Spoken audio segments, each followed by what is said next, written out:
Our Pinpoint weather team coverage continues for you now. Pete Mangione live near Horseneck Beach this morning. That's in Westport. Monitoring conditions there. Hi, Pete.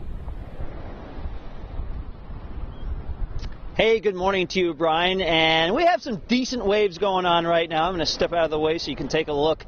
Probably not quite as big as what Rosie Woods is seeing in Narragansett. And that's because, we're right on the border of Buzzards Bay and Rhode Island Sound here in Westport.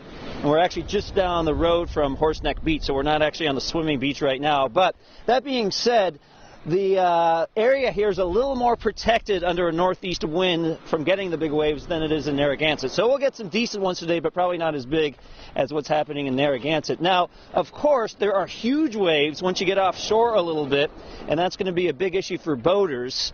In fact, we got some video yesterday of boaters making some preparations, and the Coast Guard would prefer that you not go out in your boat, but if you do, here are some recommendations. Go through all your safety equipment, make sure you have efficient, life jackets and your sound signaling devices work and all your lights work in your boat before you head out. If the weather's going to be too much for your boat and you don't really need to go out, if it's unnecessary, don't go out. We don't want to have to go out there. We're ready if we have to, but that's the last thing we want to have to do,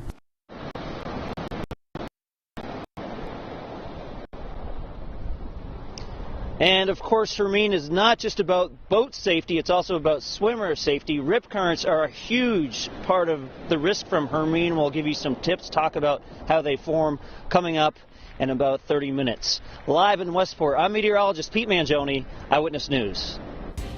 Eyewitness News continues tracking Hermine now at 7:46 as the storm is on the east coast. One of the concerns at the beaches today will be those strong rip currents we've been warning you about. Meteorologist Pete Mangione live near Horseneck Beach in Westport. He joins us now with tips to stay safe if you are headed to the beach. Hi, Pete. Hey, good morning, Brian. That's right, we're down the road from Horseneck Beach. The locals call this area East Beach. Typically not really a swimming spot, but the rip current risk is the same, and the idea is the same. So as we look behind me a little bit, you can see a decent wave. Not monstrous waves, they're not huge waves, but they are starting to pick up a little bit. And the thing is, you do not need huge waves in order to get rip currents. Basically, you have waves repeatedly kind of lapping on the shore.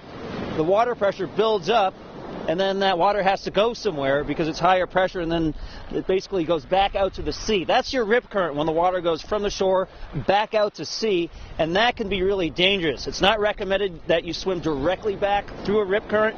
You want to go to either one side or the other. We were actually talking to a lifeguard last week who said, sometimes when the lifeguard whistles at people, they think it means to go directly back at the lifeguard. That's not true. You need to go to one side or the other until you're safely outside of the rip current.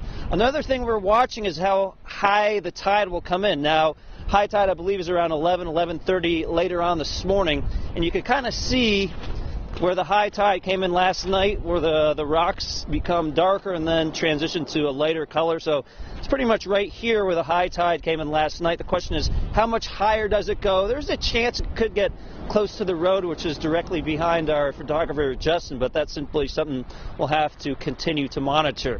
We'll have more here from Westport coming up in just a few minutes as we continue to track Hermine. Live in Westport, I'm meteorologist Pete Mangione, Eyewitness News.